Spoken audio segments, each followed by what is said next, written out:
Hello dears, welcome back to my channel. തമിഴിൽ കണ്ടതുപോലെ ഇതൊരു ഈവനിങ് വ്ളോഗാണ് കേട്ടോ.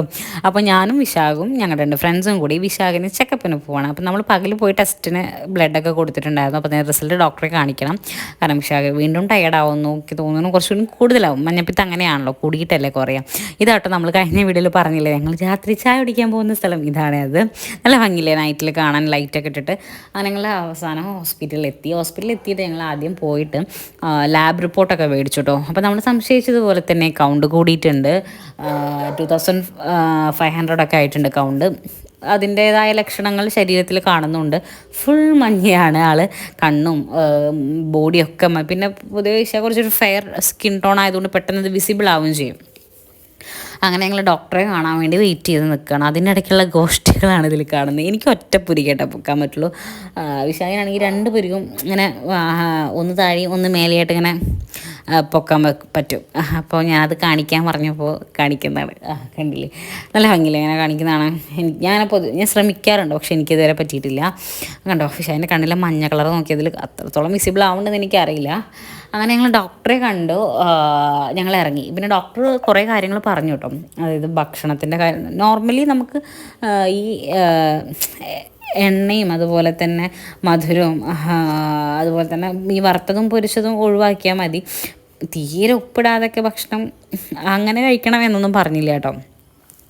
അപ്പോൾ ഞങ്ങൾ അങ്ങനെ തന്നെയാണ്, ചോറൊക്കെ കഴിക്കുന്നുണ്ട്. പിന്നെ എന്ത് ഉണ്ടാക്കുമ്പോഴും ഉപ്പ് കുറച്ച്, അതായത് ഉപ്പിൻ്റെ ക്വാണ്ടിറ്റി കുറച്ചിട്ടൊക്കെ ഷാൻ ഭക്ഷണം കൊടുക്കുന്നത്. പിന്നെ ഫുൾ ടൈം കഞ്ഞി കുടിക്കാൻ താല്പര്യമില്ലാത്ത ആളാണ്. പിന്നെ ഓറഞ്ച് ഷർട്ട് ഇട്ട് ആളെ കണ്ടില്ലേ, അതാണ് ഷിജീഷ് ഏട്ടൻ്റെ ബർത്ത്ഡേ ആയിരുന്നു ഇന്നലെ. അപ്പോൾ ഞങ്ങൾ എന്തായാലും പുറത്തിറങ്ങിയതല്ലേ എന്ന് കരുതി ഒരു കേക്ക് കട്ട് ചെയ്യാന്നുള്ള പ്ലാൻ ഉണ്ടായിരുന്നു. അപ്പോൾ ഷിജീഷേട്ടൻ്റെ ഐഡിയയിൽ പോലും ഇങ്ങനൊരു കാര്യമില്ല. വണ്ടി നിർത്തിയപ്പോഴും ഒരു ചായയോ അല്ലെങ്കിൽ ഒരു ജ്യൂസോ കുടിക്കാൻ വേണ്ടി കയറുന്നതാണ് എന്നാണ് ധാരണ ഉണ്ടാവുക. അങ്ങനെ ഞങ്ങൾ തിരൂർ ഒക്കാശിയിലാട്ടോ വന്നത്. തിരൂർ താഴെപ്പാലത്തുനിന്ന് സ്റ്റാൻഡിലേക്ക് പോകുന്ന വഴിക്ക് ലെഫ്റ്റ് സൈഡിൽ ആണ് ഒക്കാശി. അത്യാവശ്യം നല്ലൊരു പേസ്ട്രി ഷോപ്പാണ്. എനിക്ക് ഇഷ്ടമാണ് അവിടുത്തെ കേക്ക്. നമ്മൾ പറഞ്ഞ് ചെയ്യിപ്പിക്കുന്നത് നന്നാവാറുണ്ട്. ചില സമയത്ത് നമ്മൾ പോയിട്ട് അപ്പം മേടിച്ച് കഴിക്കുന്നതിന് അത്ര വലിയ ടേസ്റ്റ് എനിക്ക് തോന്നാറില്ല. പക്ഷെ എന്നാൽ പറഞ്ഞ് ചെയ്യിക്കുന്നതിന് ടേസ്റ്റ് ഉണ്ടാവാറുണ്ട്. ഇത് ഞങ്ങളങ്ങനെ പറഞ്ഞ് കഴിച്ചൊന്നുമല്ല, അപ്പം ഒരു പ്ലാൻ ഉണ്ടായി അത് ചെയ്തു. ഒരു 1/2 kg ബ്ലാക്ക് ഫോറസ്റ്റ് കേക്കാണ് നമ്മൾ പറഞ്ഞിട്ടുണ്ടായിരുന്നത്. അതിൻ്റെ കൂട്ടത്തിൽ ഞങ്ങൾ ഒരു അവിടെ വെച്ചൊരു പ്ലാൻ, ഒരു ക്യാപ്പും കൂടി മേടിച്ച് തലയിൽ ശരിയാട്ടോ. എനിക്ക് തോന്നി ഭയങ്കര കാരണം ചെറിയ പിള്ളേർ ചെയ്യുന്ന കാര്യമല്ലേ. അപ്പോൾ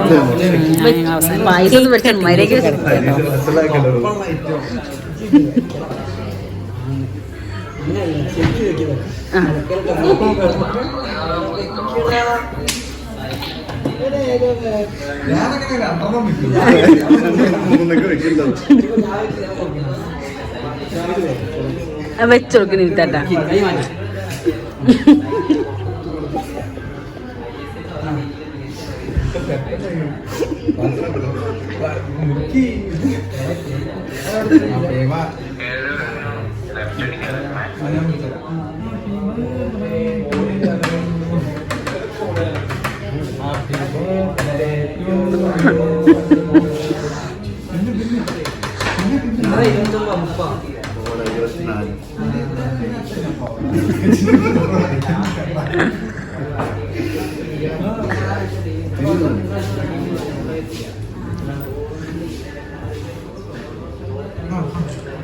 കുറച്ച് മതി, മൈദ. അങ്ങനെ ഒരു പീസ് എനിക്കും തന്നു, ഞാനും കഴിച്ചു. ഞാൻ കുറേ കളിയാക്കി കേട്ടോ ക്യാപ്പ് വയ്ക്കുന്ന കാര്യം പറഞ്ഞിട്ട്. കാരണം ശീശേട്ടന് ഭയങ്കര നാണം ക്യാപ്പ് വയ്ക്കാൻ. ചെറിയ പിള്ളേരല്ലേ പൊതുവെ ചെയ്യുക. പിന്നെ ഞാനാണെങ്കിൽ ക്യാപ്പ് വെച്ചിട്ടില്ലെങ്കിൽ ബില്ല് കൊടുക്കേണ്ടി വരും കേട്ടോ എന്ന് പറഞ്ഞ് പേടിപ്പിച്ചതുകൊണ്ട് പിന്നെ ക്യാപ്പ് വെക്കാതൊരു നിവർത്തില്ല എന്നുള്ളതും അങ്ങനെ ഒരു കണ്ടീഷനായി അവസാനം. പക്ഷെ നല്ല ഭംഗിയില്ലേ ക്യാപ്പ് കാണാൻ, നല്ലൊരു എന്താ പറയുക, അതിൻ്റെ മേലത്തെ ആ ഒരു ഫെദറൊക്കെ കാണാൻ നല്ല രസമുണ്ട്. എനിക്ക് നല്ല ഇഷ്ടപ്പെട്ടു, നല്ല ഭംഗിയുള്ള ക്യാപ്പാട്ടോ. അങ്ങനെ ഞങ്ങൾ കുറച്ച് നേരം അവിടെ വർത്താനം പറഞ്ഞിരുന്നു. പിന്നെ ഞങ്ങളൊരു ബിസ്കോഫ് മേടിച്ചിട്ടുണ്ടായിരുന്നു, ലോട്ടസ് ബിസ്കോഫ്. എൻ്റെ ഫേവറേറ്റ് ആയിട്ടുള്ള കേക്ക്. അതായത് നമ്മൾ പീസ് കേക്ക് മേടിക്കില്ലേ, അതെനിക്ക് മറ്റ് ഫ്ലേവേഴ്സിനേക്കാളൊക്കെ എനിക്കിഷ്ടം ലോട്ടസിൻ്റെ ബിസ്കോഫ്. ഭയങ്കര ടേസ്റ്റാണ്. നിങ്ങൾ കഴിച്ചിട്ടില്ലെങ്കിൽ എപ്പോഴെങ്കിലും ഒന്ന് കഴിച്ച് നോക്കണ്ട. 160 രൂപ എങ്ങാനോ അങ്ങനെ എന്തോ ഉണ്ട്. പക്ഷേ നല്ല അടിപൊളി കേക്കാണ്. അങ്ങനെ അവസാനം ഞങ്ങളൊരു സെൽഫി വീഡിയോ എടുക്കാമെന്ന് വിചാരിച്ചു. അതിലും ഞാൻ പറഞ്ഞു ക്യാപ്പ് വെച്ചിട്ടില്ലെങ്കിൽ ബില്ലടയ്ക്കേണ്ടി വരും. അങ്ങനെ അവസാനം ക്യാപ്പൊക്കെ വെച്ചിട്ടാണ് ഞങ്ങൾ സെൽഫി വീഡിയോ എടുത്തത്. പക്ഷെ വെറുതെ പറഞ്ഞതാട്ടോ, ഞങ്ങൾ തന്നെയാണ് ബില്ല് കൊടുത്തത്. ശിശുവിന് ഭയങ്കര സർപ്രൈസായി, കാരണം പ്രതീക്ഷയേ ഉണ്ടായിരുന്നില്ല. അപ്പം ഞങ്ങളിങ്ങനെ ഹോസ്പിറ്റലിൽ പോകാമെന്ന് പറഞ്ഞപ്പോഴും ഞാൻ വിശാഖ് നിമിത്തട്ടെ ഇങ്ങനെയാണ് പോവാറ് ഡോക്ടറെ അടുത്ത് പോകുമ്പോൾ. അപ്പോൾ പെട്ടെന്നാണ് എനിക്ക് ഓർമ്മ വന്നത് ശിശുവിൻ്റെ പിറന്നാളാണ്, ഞാൻ സ്റ്റാറ്റസ് ഒന്നും ഇട്ടിട്ടില്ല. അപ്പോൾ ഞാൻ വിളിച്ചപ്പോൾ ഫ്രീ ആണ്. അപ്പോൾ ഞാൻ നിമിത്തനെ വിളിച്ച് പറഞ്ഞു എന്നാൽ ശിശുവിനെ കൂടി കൂട്ടിക്കോ, നമുക്കൊരു കേക്ക് മുറിക്കാം, പക്ഷെ പറയൊന്നും വേണ്ട എന്ന് പറഞ്ഞിട്ടുണ്ട്. അങ്ങനെയാണ് ശിശുവേട്ടൻ വന്നത് കേട്ടോ. പക്ഷെ എന്തായാലും ശിശുവേട്ടൻ വളരെ ഹാപ്പിയായി, നമ്മളും ഹാപ്പിയായി. അങ്ങനെ ഒരു കേക്കൊക്കെ മേടിച്ച് ഞങ്ങൾ അവിടുന്ന് ഞങ്ങൾ ഒരൊറ്റ പീസേ മുറിച്ചിട്ടുള്ളൂ. ഒറ്റ പീസ് മുറിച്ചതാണ് ഞങ്ങൾ 4 പേരും കൂടിയും കഴിച്ചത്. വേണ്ടായിരുന്നു എന്തോ, വിശാഖന് എന്തായാലും കേക്ക് കഴിക്കാൻ പറ്റില്ല, അപ്പോൾ പിന്നെ എനിക്കും കഴിക്കാൻ തോന്നിയില്ല. പിന്നെ എനിക്ക് പെട്ടെന്ന് വരുമല്ലോ, ഇൻഫെക്ഷൻ പെട്ടെന്ന് വരുന്ന കാരണം അങ്ങനെ കഴിക്കാനൊരു താല്പര്യം ഉണ്ടായിരുന്നില്ല. അങ്ങനെ ഞങ്ങൾ തിരിച്ചു പോരാ കേട്ടോ. തിരിച്ചു പോരാണെങ്കിൽ അച്ഛനെ വിളിച്ചുകൊണ്ടിരിക്കുന്നുണ്ട് എത്താറായില്ലേ എന്ന്. പക്ഷേ ഞങ്ങൾ നമ്മൾ ഈ വീഡിയോയിൽ കാണുന്ന അത്ര ടൈമൊന്നുമില്ല, നമ്മൾ വളരെ പെട്ടെന്ന് നമ്മുടെ പരിപാടി തീർത്ത് ഇറങ്ങിയിട്ടുണ്ടായിരുന്നു. കാരണം വിശാഖന് വയ്യ, നല്ല ടയേർഡാവും, കുറച്ച് നേരം എനർജറ്റിക്കായ പെട്ടെന്ന് ടയേർഡാവും എനിക്കറിയാമല്ലോ. അപ്പോൾ ഞങ്ങൾ പെട്ടെന്ന് അവിടെ നിന്ന് പോന്നു. അങ്ങനെ ഞാൻ കാറിന് ശീശയോട് തൊപ്പിയിട്ടിട്ടില്ലെങ്കിൽ ഞാൻ സമ്മതിക്കില്ല എന്നൊക്കെ പറഞ്ഞാൽ തൊപ്പിയിട്ടിട്ടായിരുന്നു കാറിൽ ഫുൾ ടൈം വന്നപ്പോൾ ഞാൻ തൊപ്പി ഞാൻ മേടിച്ച് വെച്ചു, എനിക്ക് ഇഷ്ടമായതുകൊണ്ട്.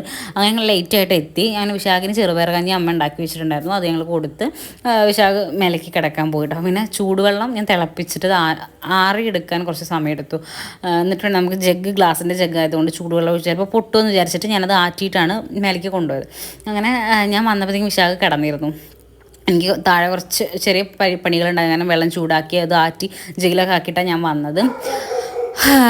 ഞാൻ ഡിസ്റ്റർബ് ചെയ്യുകയൊന്നും ചെയ്തില്ല. പക്ഷേ ലേറ്റ് ഇട്ട ആൾ ഉണരൊന്നുമില്ല കേട്ടോ. ടയർഡായിട്ട് കിടക്കുന്നതുകൊണ്ട് തന്നെ നല്ല ഉറക്കമായിരിക്കും. പിന്നെ എൻ്റെ പുസ്തകങ്ങളാണ് പുറകിലിരിക്കുന്നത്, അതൊക്കെ ഇനി പൊടി തട്ടി എടുക്കണം. വിശാഖൻ്റെ വയ്യായികൊക്കെ ഒന്ന് മാറട്ടെ. ഞാൻ വിശാഖൻ്റെ മരുന്ന് താഴ്ന്ന് എടുക്കാൻ മറന്നിട്ടുണ്ടായിരുന്നു. അങ്ങനെ വീണ്ടും താഴേക്ക് വന്നിട്ട് മരുന്നൊക്കെ എടുത്തു.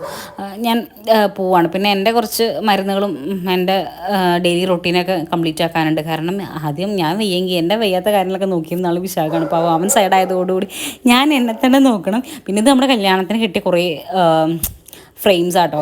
ഇതുപോലെ കുറേ എണ്ണുണ്ട് ഇതേ സെയിം കോസ്റ്റ്യൂമിലുള്ളത്. അപ്പോൾ ഞാൻ വേറൊരു വീഡിയോ ഇട്ട് നിങ്ങൾക്ക് കാണിച്ചു തരാം. അങ്ങനെ ഞാൻ വീണ്ടും റൂമിലെത്തി എൻ്റെ കുളി, അതുപോലെ തന്നെ മുടിയൊക്കെ ചീകൽ, പിന്നെ സ്കിൻ റൊട്ടീനൊക്കെ ചെയ്തു. അങ്ങനെ സമയം കുറച്ച് ലേറ്റായി, 11 മണി 12 മണി ആയിട്ടുണ്ട് കേട്ടോ ഞാൻ ഈ വീഡിയോ എടുക്കുമ്പോൾ. അങ്ങനെ എൻ്റെ സ്കിൻ കെയറൊക്കെ ഞാൻ ചെയ്തു. എനിക്കൊരു സിറം തേക്കാണ്ട് എക്സിമ വരുന്നത് കാരണം, ഈ ശ്വാസമുട്ടുകാരുടെ ഒരു സൈഡ് എഫക്റ്റാണ്, കഴിക്കുന്ന മരുന്നിൻ്റെ സൈഡ് എഫക്റ്റാണ് ഈ എക്സിമ. അങ്ങനെ ഇതേ വീഡിയോ കഴിയാറായി. ഇന്നത്തെ ഈവനിങ് വ്ളോഗായിരുന്നു. ഇത് ഈവനിങ് അല്ല, നൈറ്റായി. അപ്പോൾ നിങ്ങൾക്ക് വീഡിയോ ഇഷ്ടപ്പെട്ടിട്ടുണ്ടെങ്കിൽ നിങ്ങൾ ലൈക്ക് ചെയ്യണം, ഷെയർ ചെയ്യണം, സബ്സ്ക്രൈബ് ചെയ്യണം. അപ്പോൾ അടുത്ത വീഡിയോ കാണാം. അതുവരേക്കും ടാറ്റാ. അപ്പോൾ ഗുഡ് നൈറ്റ്. എല്ലാവരും പോയി കിടന്നുറങ്ങും കേട്ടോ.